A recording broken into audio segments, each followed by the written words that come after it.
Hello and welcome back to Fair with the Trains. Today we're going to do another part of our Cheapo eBay purchase series, occasional series. What you can see in front of me is one that turned up a couple of days ago in a very good Amazon, I don't know, normally has wine in it I think, or booze or something, some sort of glass.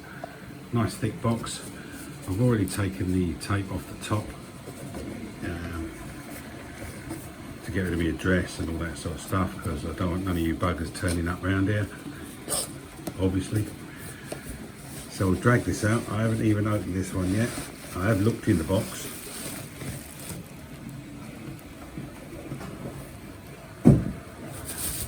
Dump the box. So this is, there's this wrap then. This is in a, it's in a sort of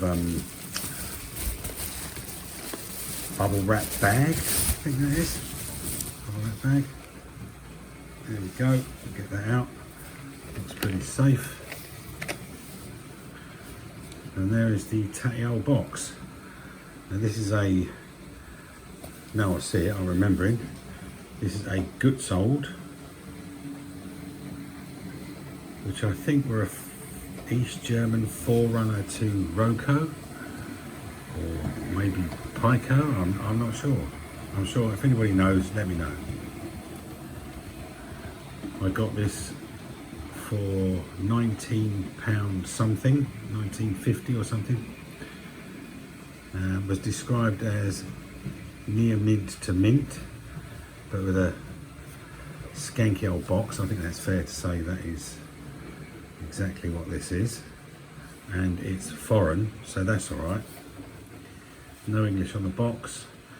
It's a diesel hydraulic Mertzvec locomotive, so that's good, because that's what I've always wanted, one of them.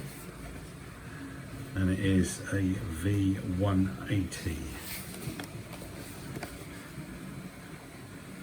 which I think is the blue one, or an EM20. Yeah, I think it's the blue one, although the red one on the front there says V180. Well, let's stop faffing about and get it out.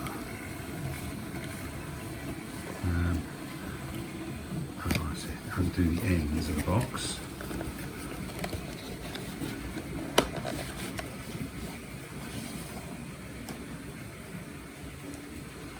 Yeah, it's definitely blue. The packaging is a bit shanked out, but that's not really surprising.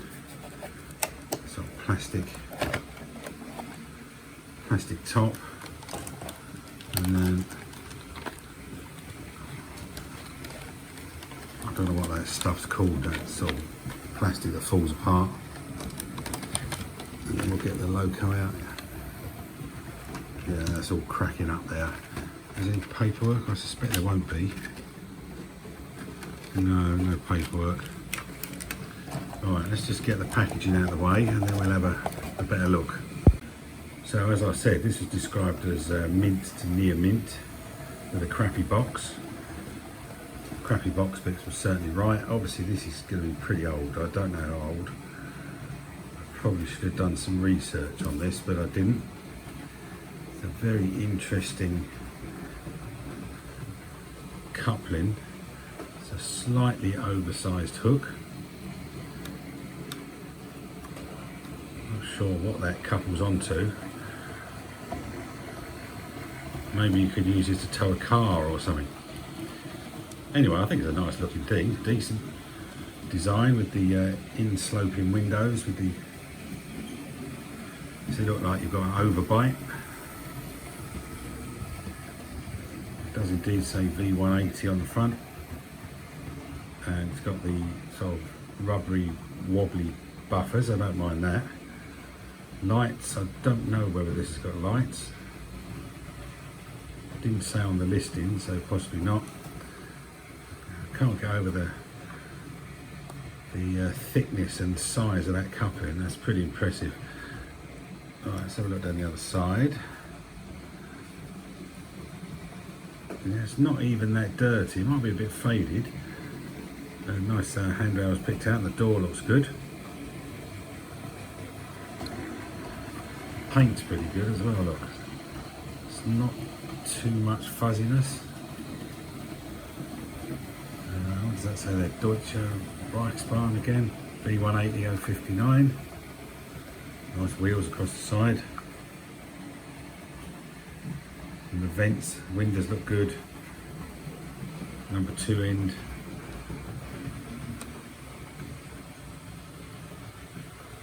What's that going on there? Is that a split in that window? Looks like that might be a crack. Doesn't look like the other end. No, that's the same. I thought it had been pushed in, but that's just the way it sits. Looks like a crack. I'm not 100% sure. That stops it being even near mint to me, but that could have happened in the post. And then this end is same rubber buffers and this incredible looking coupling. Yeah, I'm sure you could tow a car with that. Underneath, wheels look cleanish. There's a name there, Gutzold.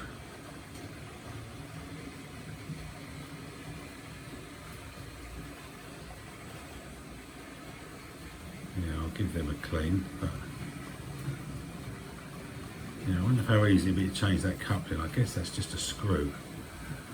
That is that is a serious bit of coupling. That must be how you get the top off. There's something to be said about the days when they didn't bother hiding screws, so it made it easy to sort out what you had to do. Should also point out this is pretty heavy.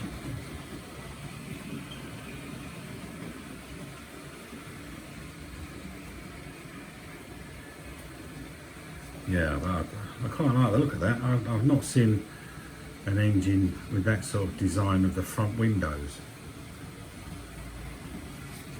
or the cab windows with the sort of overbite effect.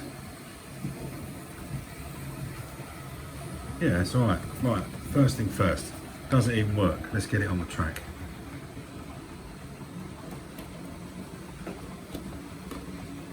Right, it's down in the sidings, ready to be controlled by my old H&M Duet. This should give it enough power to actually make it move, if it moves. Right, let's turn it up.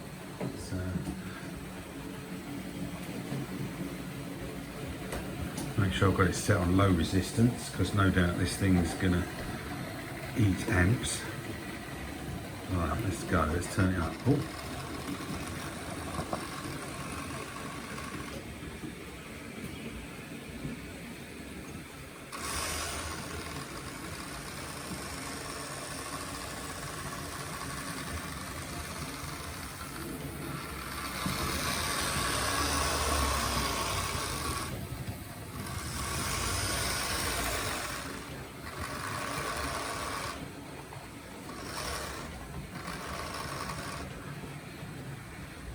Well, it certainly works. Sounds like an old lemur.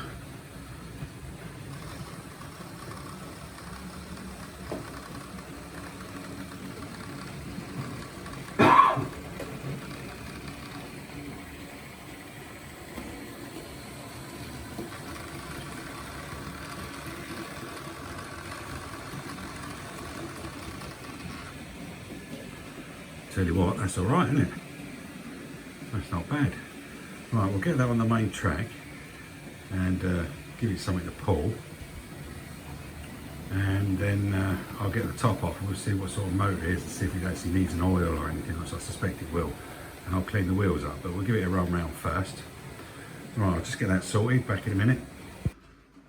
Now, because of the size of that ridiculous caravan towing hook on the ends of this engine, I had to find something old and lemur with one that has a huge hook and loop, or the loop part of the coupling to get over that hook.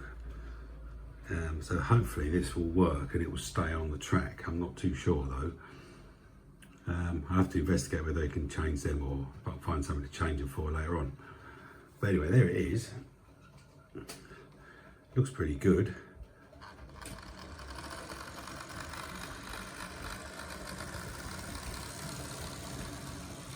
I've turned off the cab forward so we can fully appreciate the noise of this thing. Anyway, let's give it a couple of laps.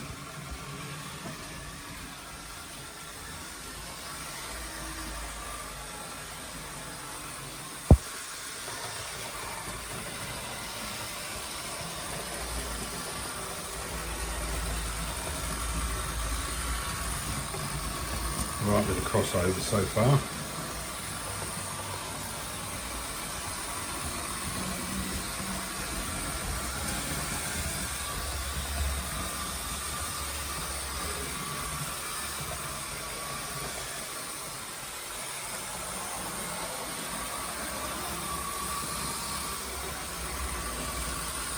Hit the lever across it this time.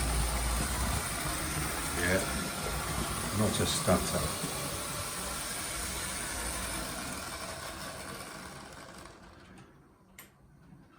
Well, I don't think that runs too bad. What we're going to do, we're going to get the top off, have a look at the motor, give the wheels a clean, and then stick it back on and see if we can actually quieten it down a bit. Right, back in a minute. So as far as we can tell, the way to get the top off this is this screw.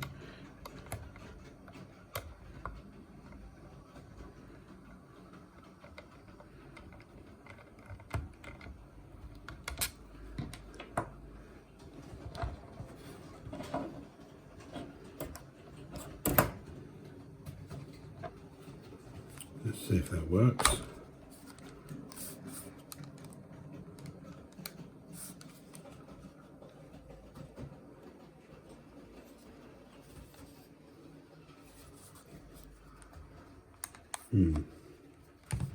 Got clips as well.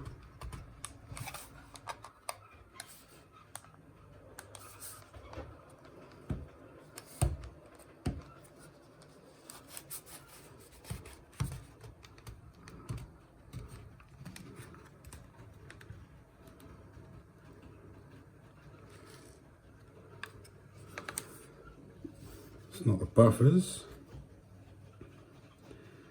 Can't see any other screws. Right, let me go and investigate. Right, we got it. It was just a very tight fit.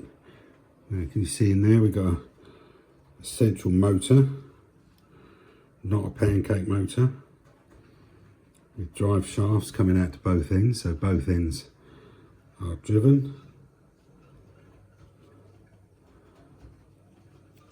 There's a bulb there, but no bulb that end, so it probably should have lights, but there's just no bulb in there. Now, I don't know if you can see down onto the wheels. I'll just adjust the light a bit, that might help. You can see down on the wheels there. Don't know if it's showing it up, but the pickups actually run on the treads of the wheels. Don't know if that's picking that up, but down on the treads of the wheels you can see the pickups touching the wheel treads, and underneath, well, you can see that copper, let's point to it with something, that copper piece there is attached to the bogie, and that rubs on that copper piece that's underneath it.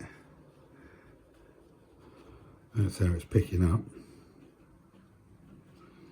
Well, that's how it's transferring power. You see it's got a massive metal shaft there.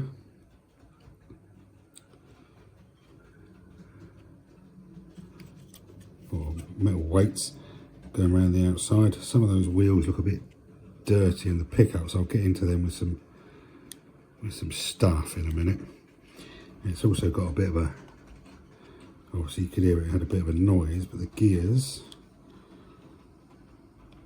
possibly I can take these off.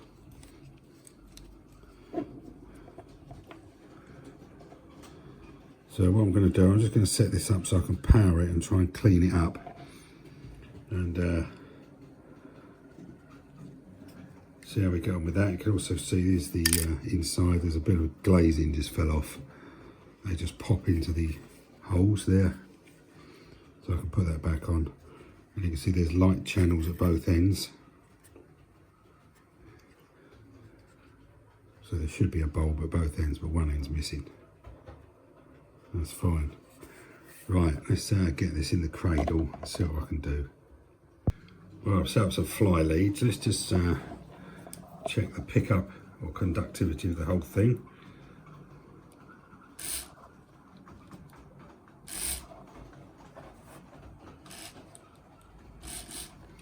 No problem with the wheels picking up. That's all good.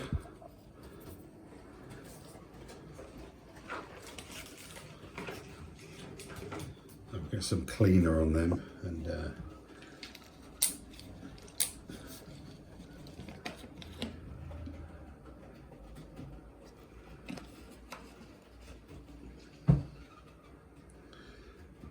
they seem to be picking up all right, but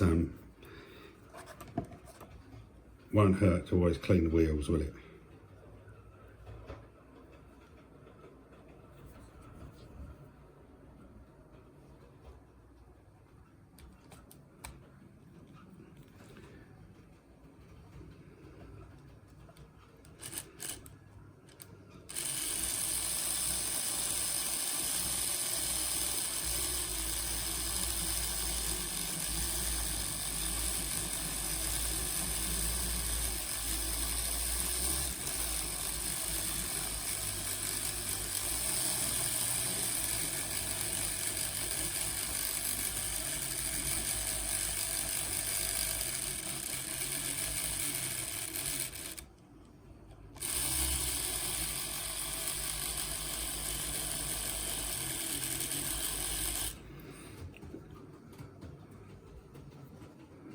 Well, not that bad. Let's move up to the other end.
Well, I was a little bit off.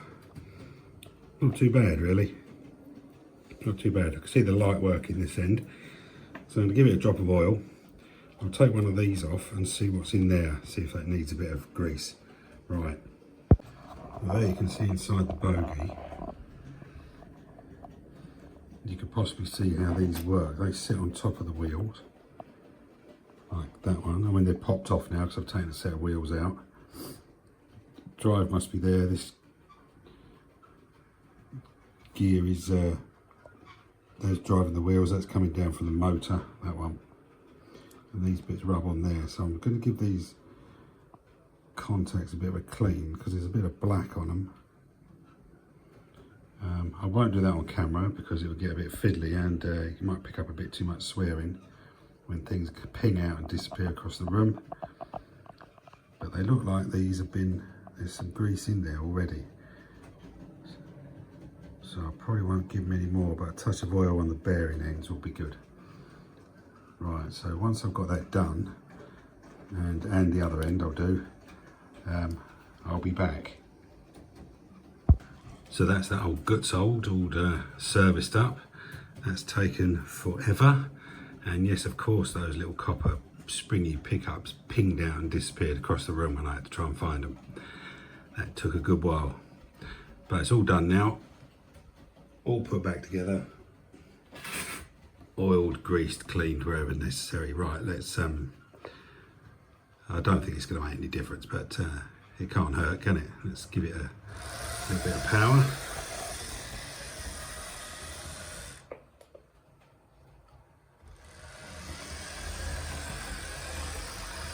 That might be a little bit better actually, and that might be a little bit smoother. Not any quieter though. Gives a couple of my lemurs a run for its money.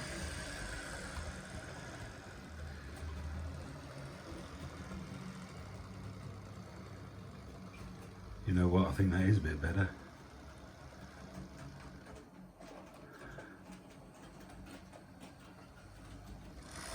Starts off a bit quick, but then you can turn it down.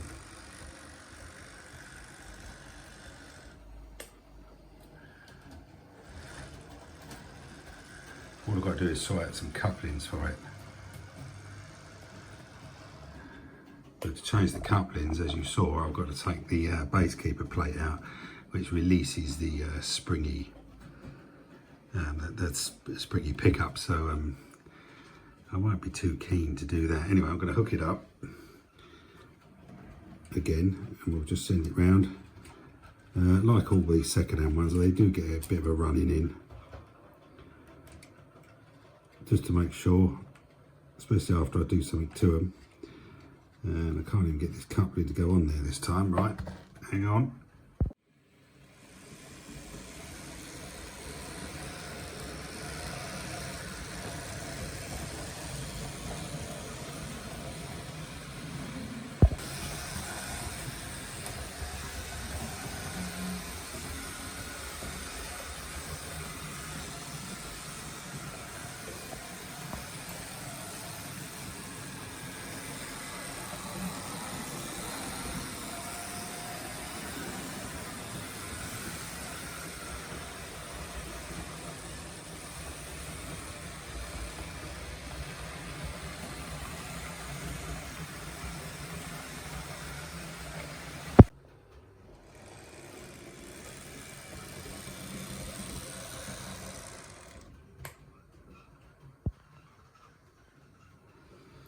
So there it is, the Gutzold V180 or EM20 according to the box.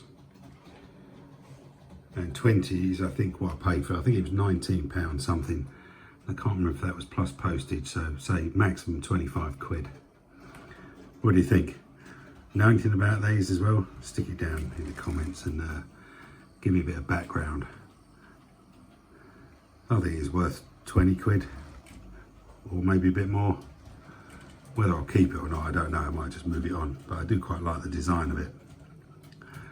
So that's it for this eBay Cheapo first test.